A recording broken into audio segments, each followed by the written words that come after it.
So, you done? Thank you. Hello, I am in fact Dan. So yeah, as Tim said, this talk is vaguely about 3 primary cloud native options from Google Cloud. Short introduction of me. I am Daniel Jones. I'm a customer reliability engineer at Jetstack. I have the single certification from Google. I think to kick this talk off, because not everyone's going to know exactly what I'm on about, we're going to cover the 3 primary cloud native technologies, just very briefly, just so you know what they are. We're going to start with GKE. Stands for Google Kubernetes Engine. It is basically just hosted Kubernetes. It's possibly the lowest level cloud native option available on Google Cloud. It gives the most control over your platform and has several convenient integrations with other Google services, such as Google Cloud Load Balancer is automatically provisioned with the Kubernetes service type of load balancer, and persistent volumes are provisioned as GCE persistent disks, if that means anything to you. If not, Google it. Next option is Cloud Run. Cloud Run is based on Knative, which is a serverless runtime built on Kubernetes. It's primarily used for stateless applications, although some rumors that might change, and has very nice IAM auth support. With just clicking a button in the console, you can enable SSO for your applications. Finally, Cloud Functions. So you basically just write something in a limited language set. I think it's JavaScript, Go, or Python, and just upload it to Google Cloud, and it runs. And that's, yeah, it's very simple. It's very limited. Can do some magical stuff with it though. It has very nice tie-ins with other Google services, such as, for example, the triggers from Cloud Firestore. It's a JSON document database. On updates or writes to documents, it can trigger a function to do some stuff with the data you've just posted into it. So now on a high level, you know the 3 technologies I'll be talking about. Let's go over how you can actually use them. And I think I did a little bit of thinking about how I'm going to run through this. And I think the best way is probably with a story. And to start the story, we're going to need a hypothetical company. So the company is Y Corp. We are an e-commerce company, 2 employees and no money. We sell completely legitimate replica relics and indulgences. And to start a company, you kind of need like a web app, right? That is the primary thing. You need a website to get yourself out there. That's what you're going to be marketing with, and people will order through. So we don't have anything magical at the moment. People just see us online through Facebook, phone orders and email orders, and we chuck them all in a spreadsheet.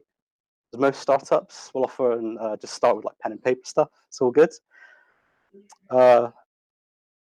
So the website is written in trendy.js, and because it's 2020 already, we wrap the website in an OCI container image for portability.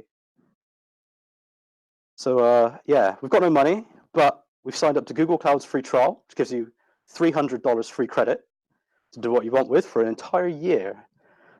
So now we've got all that. Where do we actually put this? So our 3 options are GKE, Cloud Run, and Cloud Functions.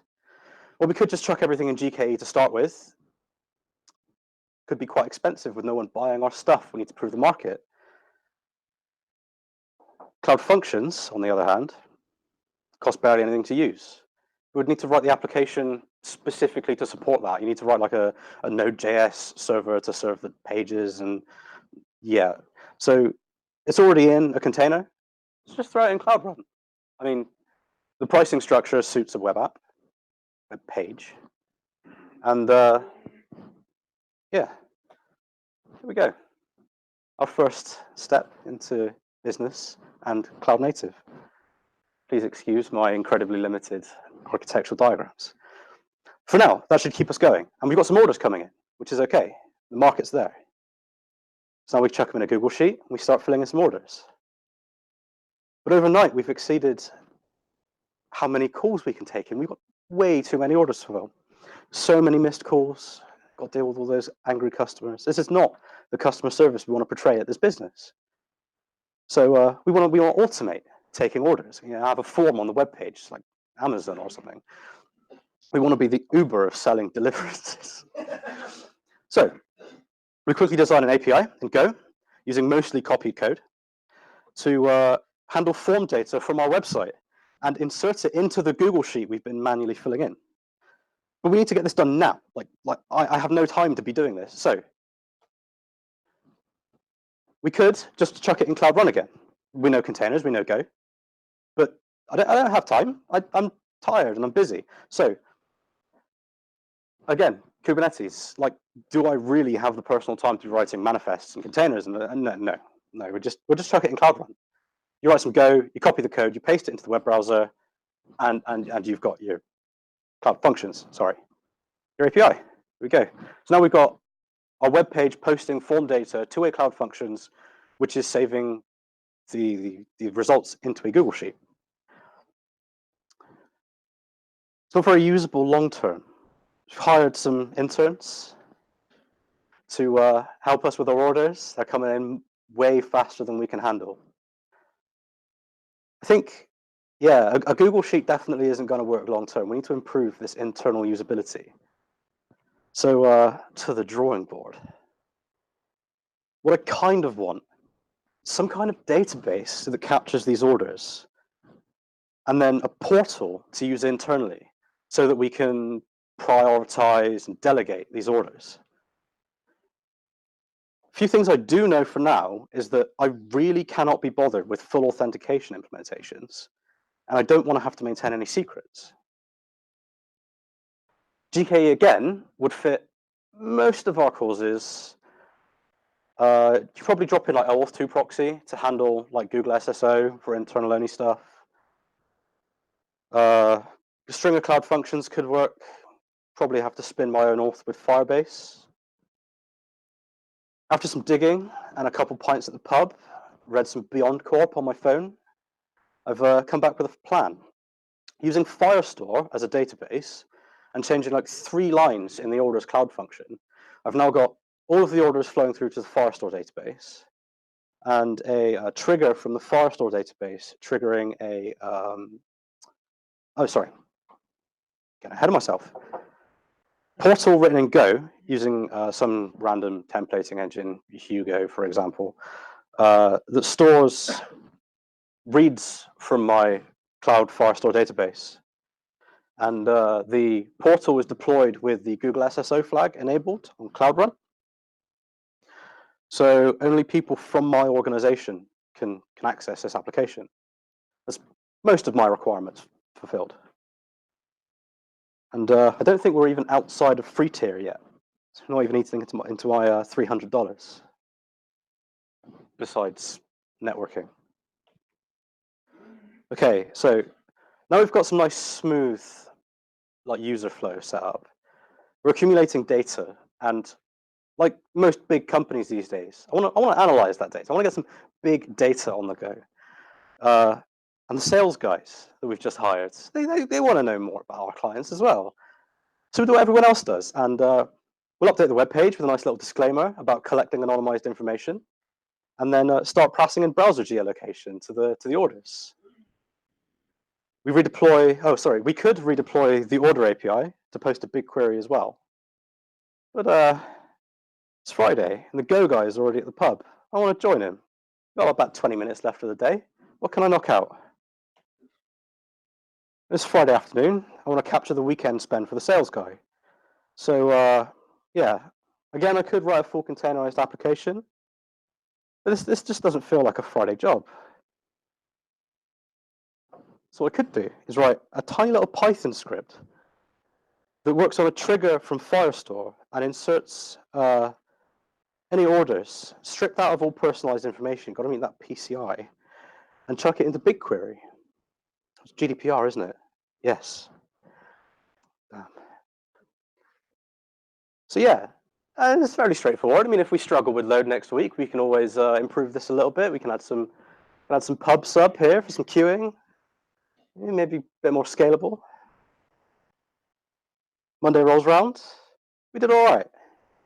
Nothing crashed. And sales guy's just walked in with his new best buddy. He wants to deploy a .NET Core application into our infrastructure. Do some magic with our sales data, pre-graphs and stuff. The claim is that you run it as a cron job against your infrastructure and against your data sets, and analyzes them for trends and outputs a PDF into a GCS bucket, or Google Cloud Storage bucket. Great for sales guys, but who wants cron jobs in 2020? Let's see what we can do with what we got. It's an application we've not written, but at least we can containerize it.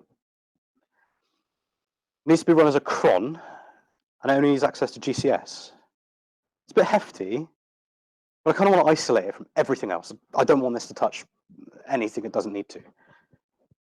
I think it's time to get our Kate's hats on for this. So, there's going to be a lot of words here. We create a zonal private GKE cluster with internal Google services access. No internet connection required here. We build the image into our own private GCR, Google Container Registry, for those who don't know, and have it security scanned every time we update it. We set the node pool of the GKE cluster to preemptible and have it scaled to 0 so that when this cron job isn't running, there's nothing to pay for. Remember, on GKE, you only pay for active worker nodes and not masters, unlike some other cloud providers. We write up a quick cron job manifest, throw everything in Kate's, and away we go. Sales guy's got his magic PDFs. But now the sales guy has his PDFs. Kind of wants to start improving the web page, getting that user responsiveness stuff on the go. I'm not really sold. Questions at the end. Thank you.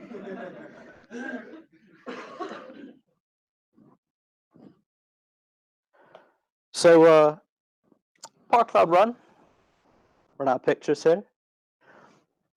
You can spin up another Cloud Run application, in this case the web page, as another revision of your application. Split the traffic based on a percentage, almost like Istio's service meshes Canary. It's almost identical. And with the existing data pipeline we've got, we can compare the revisions and see if the sales guy actually knows what he's on about.